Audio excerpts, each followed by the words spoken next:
Hey everyone, thank you for taking the time out of your busy schedule to join this event. I'm Leung, an investor at Brick and Mortar Ventures, and I'm excited for a panel today on Site Robotics.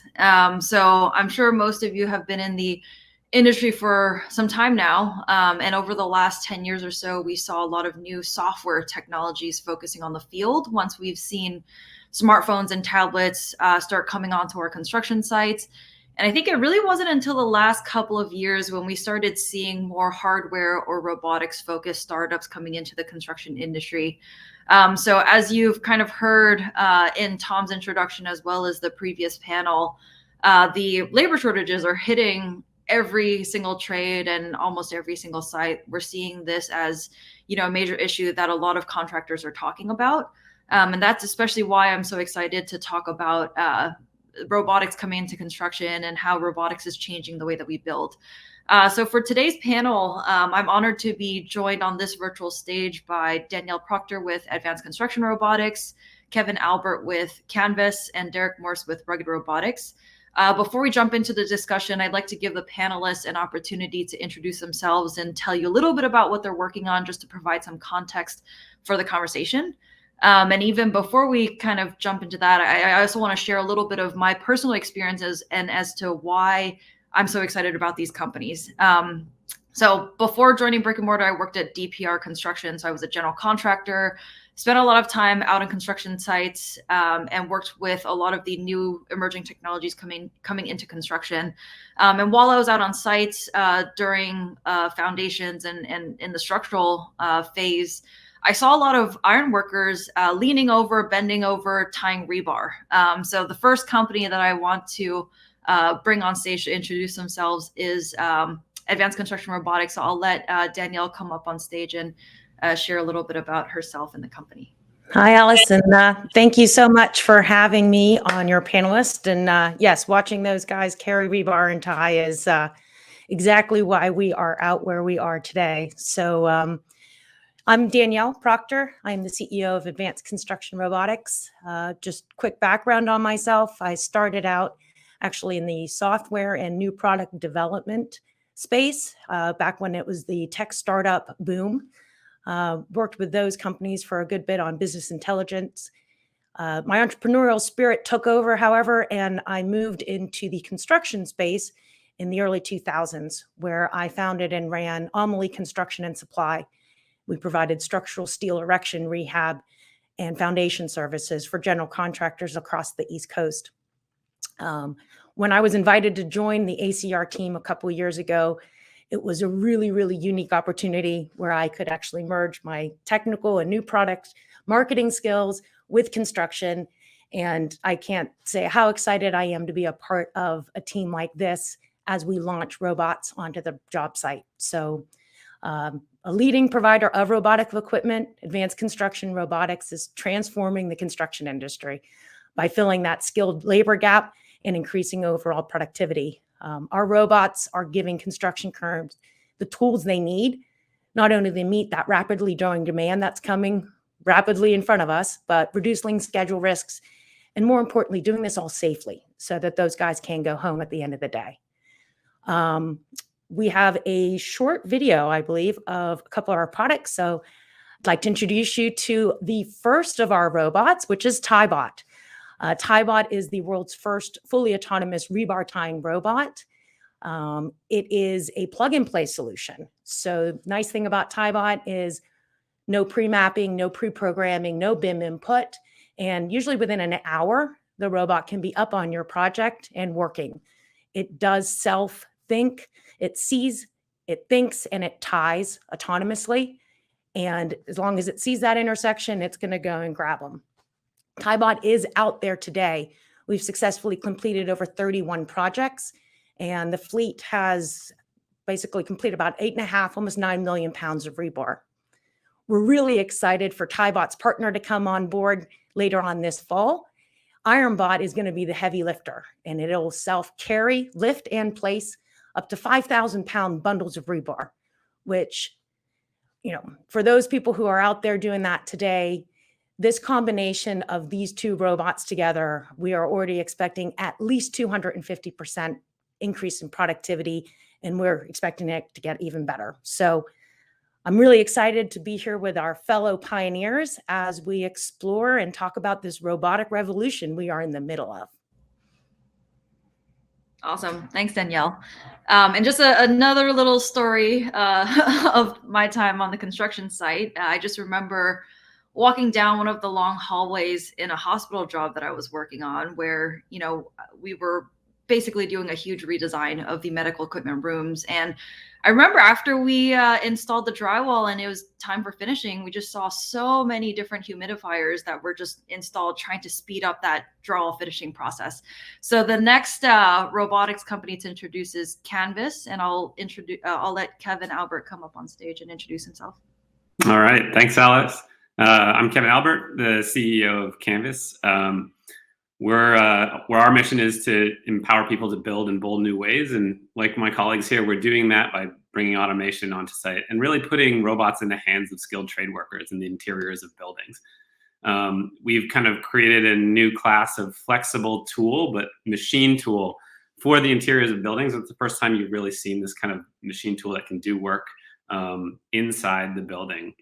And what we do is we take a lot of advances in technology like vision systems and computation, and that enables us to bring the type of machine tools that are driving productivity in manufacturing logistics and actually bring them out onto site for the first time.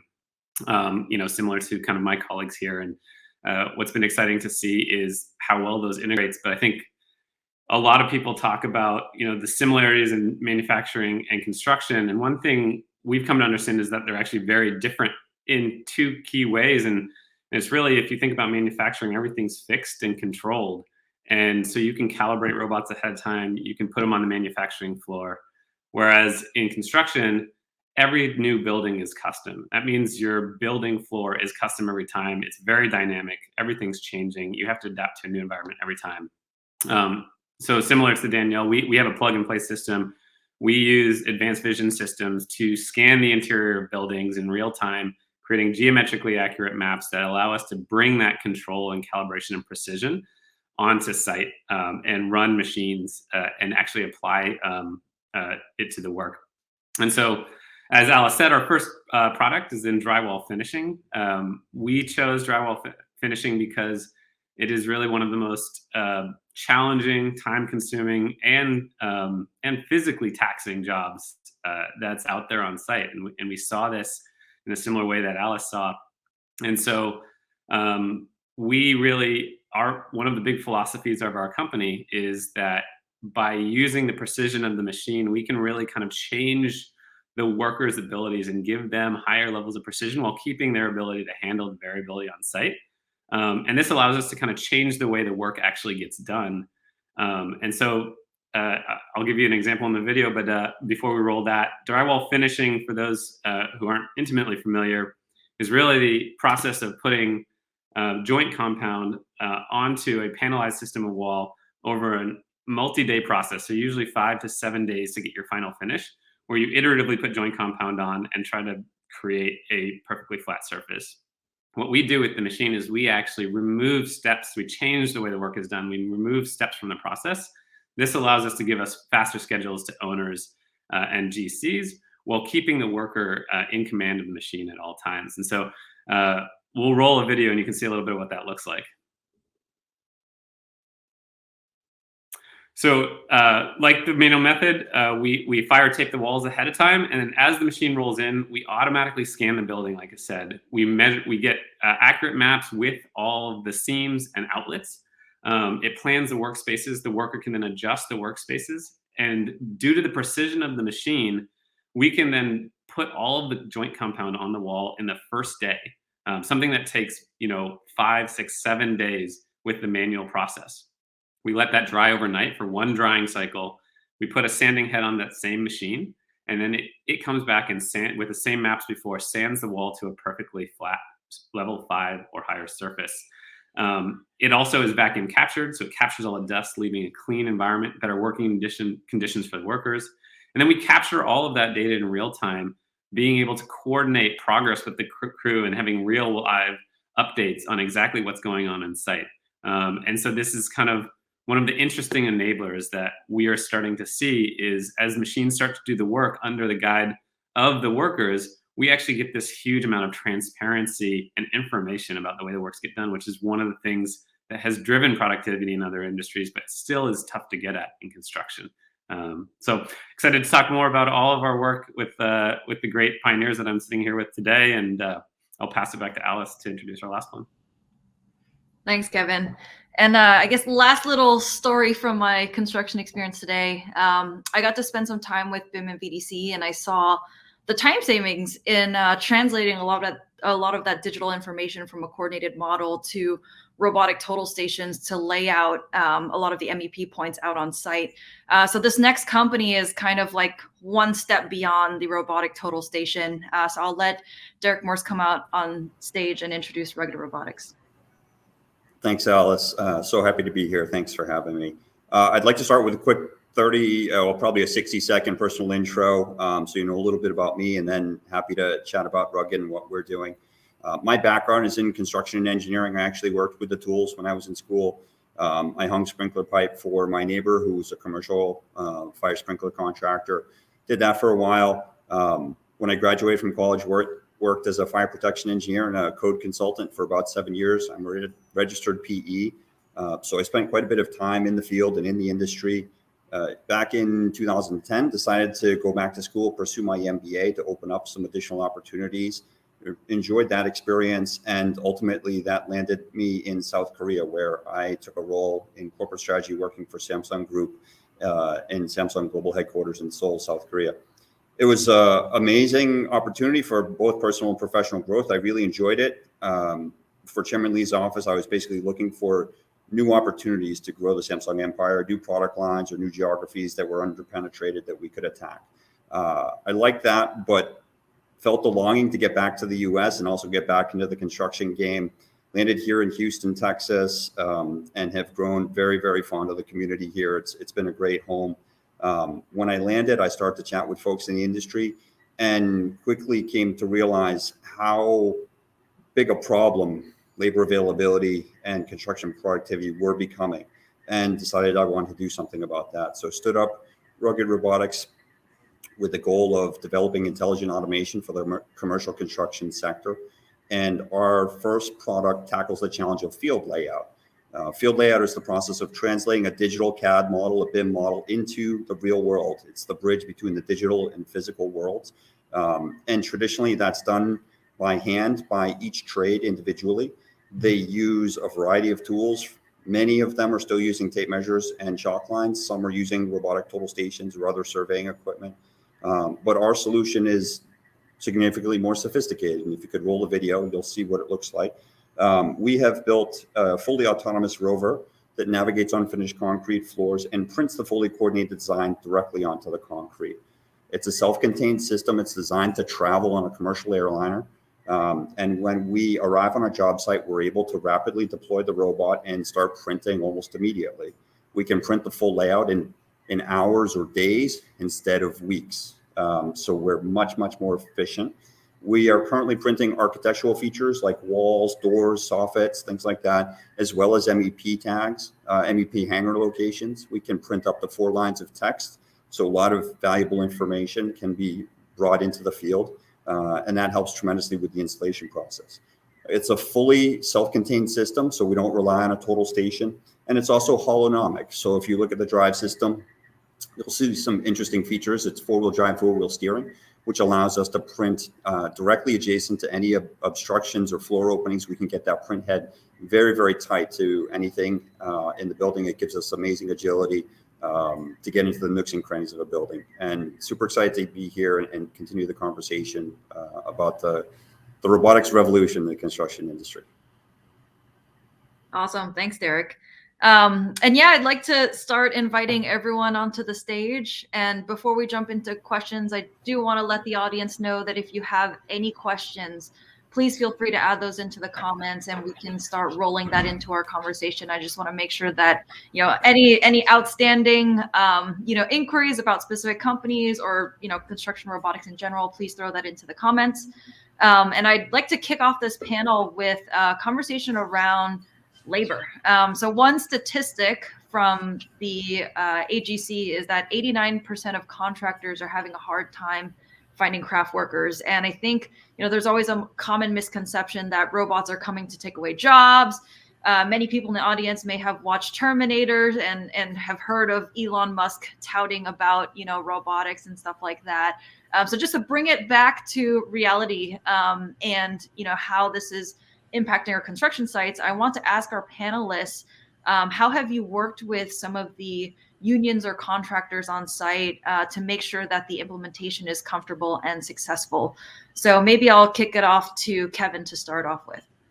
Yeah, thanks, Alice. No, this is kind of the number one question that we got throughout the founding of this company and before we even started talking, and still is on top of everyone's mind. I think there was actually even a lot of fear early of what were the unions going to think. Our philosophy has always been to go and get to know folks. So we actually started talking to the union before we even started talking to customers. And we sat down with them and asked them what they care about. And it turned out that they cared about a lot of the same things that we care about. They cared about safety of their workers. They cared about their workers having great careers with good opportunities. They cared about great project outcomes for the customers, and cared about speed and quality and a lot of things we did. And I think the last one that was the most interesting and really kind of was the point where we just leaned in and partnered with the union right away is they cared about their people having the best tools and union members being the best and most skilled workers in the industry. And I think that's why they can create great careers and great safety and benefits and things for their workers, is because they're always pushing to be the most advanced. And so that philosophy may not have always been the case, but they've embraced us as well. And we've worked closely with them. We spent a lot of our time developing the system out at the union training facility with DC16 of the painters and finishers here in the Bay Area. And we've gotten a lot of support, and we're excited because we're basically giving their members a new capability and giving them a new tool that's going to basically make them the best of the best, or continue to uphold them as the best of the best in the industry. Thanks, Kevin. Danielle, I think you guys also had a similar kind of strategy at ACR. Yeah, I mean, we've had a great experience with the union. Albeit in the beginning it was scary. I second Kevin's. It's about education and bringing them on in the beginning to let them know that this is truly an augmentation to their current crew and not a replacement strategy. One of the things that we're working with is essentially identifying that we're creating a whole new class of union, right? So in our world, we call them robot supervisors. And it's very interesting to see them kind of connect the dots and understand that they're not losing anything. They're actually gaining a whole new venue. And in the ironworker world, Alice, as you know, longevity is not a thing. I think the average retiring age of a rod buster is approximately between 40 and 45 years old.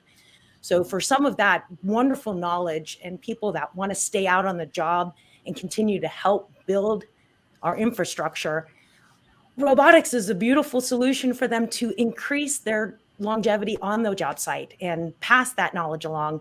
Not to mention the young rod busters are excited. It's a cool toy now to come work out with. So we've had great reception, and we're looking forward to working with the unions. That's awesome. And before we jump off of TieBot, Danielle, there was a question from the audience asking about the installation of TieBot. If you wouldn't mind just touching a little bit on maybe, what it looked or what is the process to get TieBot on site? Okay, no problem.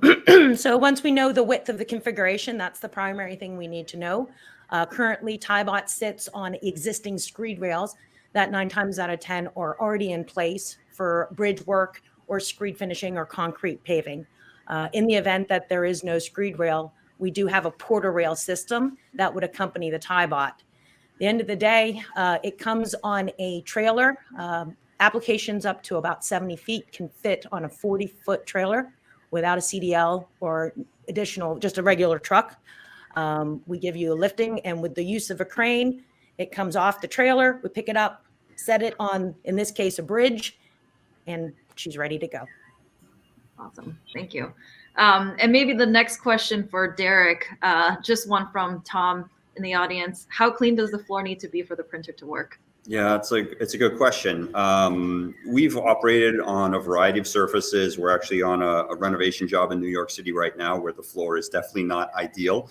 A new pristine concrete floor that's broom swept is kind of our sweet spot, which we really like, but we can work around that. I think from specifically around cleanliness, it needs to be broom swept. If there's a little bit of dust on it from a day or two, that's not a big deal, but it does need to be swept. It doesn't have to be perfect. Yeah, and I think, I mean, in the typical layout process, a lot of the folks on site are used to sweeping the floors anyway. So like when I look at it, I'm like, it's not that different from the existing workflow. No.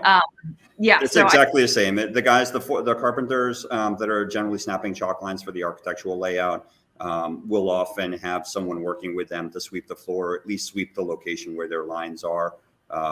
It's usually the most controlled that a normally chaotic construction site is. The floor has to be open. It has to be somewhat vacant. And that's true today for manual layout, and it's true for us. So we're kind of fitting quite seamlessly into the existing workflows on the job site.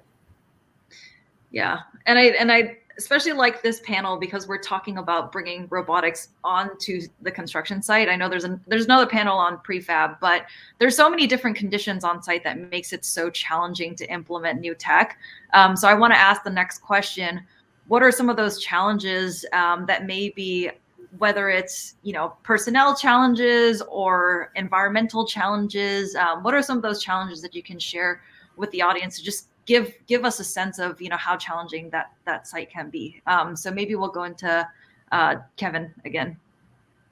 Yeah, happy to kick it off. I think variation, just the sheer dynamicism of site is kind of like number one as the challenge. Like I mentioned in the beginning, it's so different than kind of a fixed manufacturing floor, and you really have to plan around that.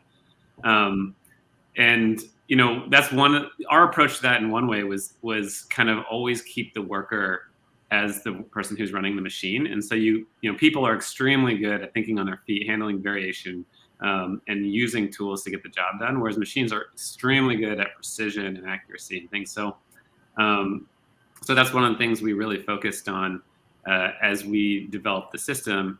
And so we kind of think about our system, like at one point, similar to the excavator. Like at one point, you used to dig holes with a shovel, then you created the excavator, and now the skilled trade workers drive the excavator, are much more productive, safer. Similar thing for us. You used to use trowels and hand sanders, and now you drive this new type of machine. So that was one of the big things, and this shows itself everywhere from the electricians needing to come in and handle a wall while the machine is running. And needing to reorient work to, you run into a condition that the machine doesn't perfectly handle. And so you can do seamless work between manual work on, very tough geometries of the building while the machine can keep going on other geometries and work side by side. So that was one of the big things. I think the other one was just relying on infrastructure on site. We learned very quickly was just a bad idea. So finding electricity that wasn't going to trip and other people didn't need, and similar things with like the vertical transport, like making sure you can coordinate with that, just all of those types of things. So there's a big kind of workflow aspect to it, and trying to be as self-contained as possible were some of the big things we learned really early on. Danielle, have you guys had any electricity issues as well? No, we run off of good old gas right now. We have a power generator locked right into the robot. So no power concerns.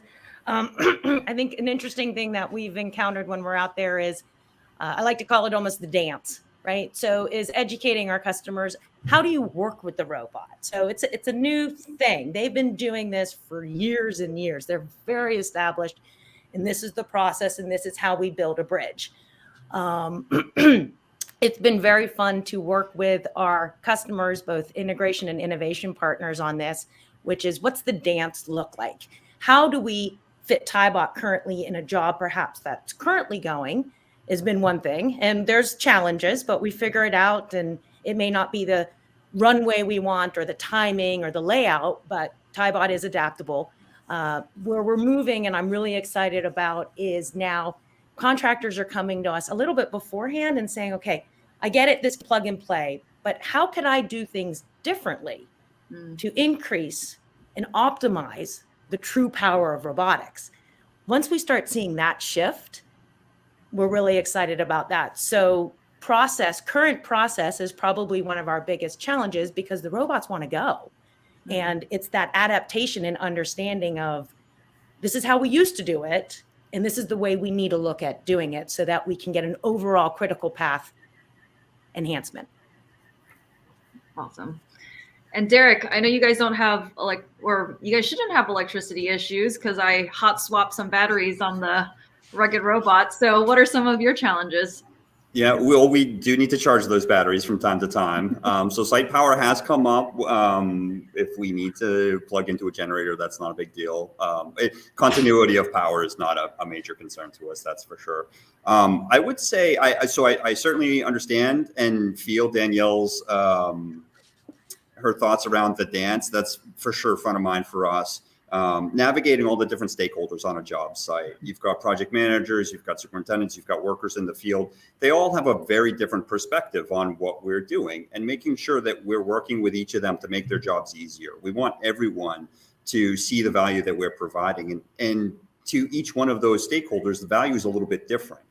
So making sure that we're communicating that effectively as we're out on the job site and getting their thoughts and feedback, I think, is important. Another major challenge that I see of deploying robots on the job site is just being different. Construction professionals, I would say, are generally a little bit risk averse. They like doing things the way they've always done them. They like routines. They like their processes. And when you're on a job site and you're introducing something new, there's discomfort there. And there are certain acute pain points that we've run into, like contracts, subcontracts and normal PSAs don't really align well with what we're doing. So we need to structure our agreement a little bit different. Getting pre-qualification through a large general contractor, they have a process and they require 5 years of financials and all these other things that startup companies generally don't have. So just being different, I think, is a little bit of a challenge. And those conversations need to start really early. As soon as someone expresses interest, we need to start explaining what we're doing, how we're different, identifying some of those areas where there might be a little bit of friction to work together to navigate them. Another one that I think comes to mind, and I don't know if Kevin and Danielle have experienced this, but schedules. So we're fitting into the construction process at a very specific point. And when we talk to people, I mentioned stakeholders. Those different stakeholders have different perspectives on what the schedule is going to look like. Some are very optimistic, some are more realistic, and making sure that we're gathering all of that information and making an assessment and hopefully getting boots on the ground ourselves to see when they're going to truly be ready for us and making sure that we're fitting into the schedule seamlessly. We don't want to be nipping at anyone's heels, but we also don't want to be behind and slowing anyone down. And I think schedules is just navigating that's a challenge that we work hard on. I think that's a good segue into a conversation around business models, which is something that we actually didn't really touch on. Kevin, do you mind kind of walking us through the business model of Canvas, or of the different business models, to just shed some light on how you guys have dealt with schedules and some of the implementation challenges? Yeah, no, I mean, I think Derrick's point is absolutely right. We have seen that challenge a lot. So we started out as a subcontractor ourselves, kind of live the pain ourselves as we started getting this thing in the world. Also in a way to just kind of relieve any type of risk or headache from the customers. All of our customers knew how to bring on a second tier sub. That was easy. To Derrick's point, the contract was well understood.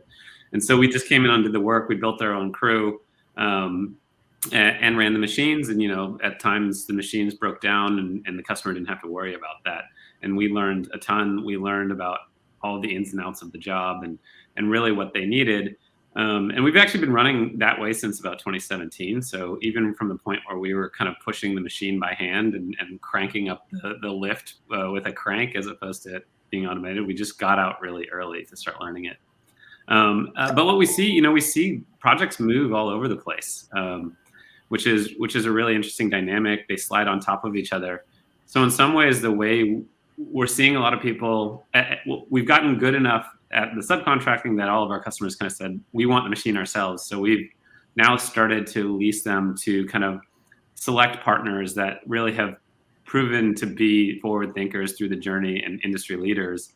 And they're starting to run them themselves. And so we've kind of started to transition to a model where we can get machines out to everybody and in the hands of everyone. But what we're seeing as we do that is, because of these sliding schedules that moving around all over the place, we need to think about the machines in some ways as these, in the same way we think about labor management, in that how do you handle two projects that have slid on top of each other? How do you loan machines from one person to the other? How do you guarantee someone has a machine for the full time? And we see a lot of our customers actually just taking on the full machine and then contemplating during low times, do I then loan that machine to another player? So it's been really interesting to think about those business models and the structures in kind of the dynamic nature of this industry. And Danielle, what about ACR? So ACR did a little bit of a transition, and it's Kevin and Derrick. I'm just laughing because of the whole scheduling and some of the challenges you guys are talking to me. It's nice to know that we're not the only ones.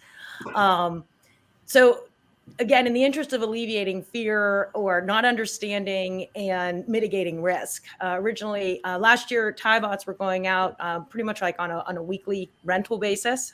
They go with one of our robot supervisors to help implement. We are not a subcontractor, so we are more of a rental approach. But one of the things with scheduling was that it was always kind of moving. And we talked to our customers and we talked to other contractors, and we have revisited our strategy. And just this year, we're coming back out as more of a robot as a service. We want a 100% positive customer experience with our robots. And the best way we can do that is to manage that as a service. So essentially, before, time is a big if. Schedules slip, sometimes in the bridge world to the extent of 3-4 months. And having a robot there was a little bit scary. So essentially, TieBot and IronBot, when it comes out, you will only pay for the product that it produces. So in the event of TieBot, you only pay per tie. And in the event of IronBot, you will only pay either per pound placed or number of bars. What this has allowed us to do is start training our customers, and it gives them the option. Our robot supervisor is included for an X amount of time in the beginning. It's on-the-job training, usually within 2 to 3 days.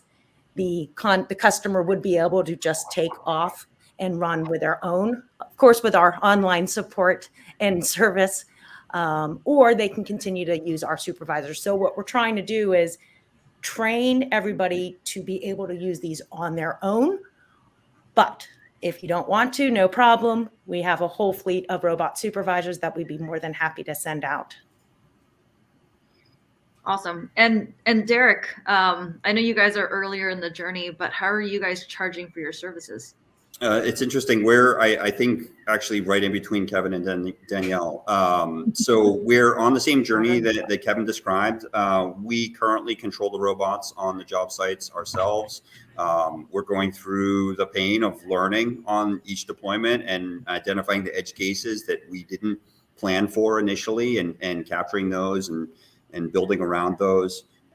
It's been an amazing journey, and I think that'll continue for probably another 6 to 9 months. But we are also designing a system that can be handed off to a third party to operate. So we can either train up a general contractor or use a third party provider to deliver the service. But we'll also be available definitely in the denser markets to operate the robots ourselves and make sure that we can provide a white glove service to general contractors that want that. When it comes to kind of business model and how are we charging for it, it's based on volume of work. So just like Danielle described, square footage, density of marks, we know exactly what it costs to do this manually, and we charge generally in line with what it takes to do manually, and we're charging based on a volume of work, not on a time basis or on a robot per robot basis.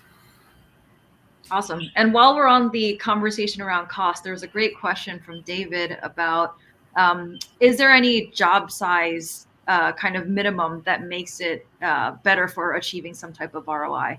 So I'll let Kevin start off. Yeah, I mean, there always is. Volume is key, because any type of robot system that you're going to bring out has some sort of upfront cost to bring it out to site.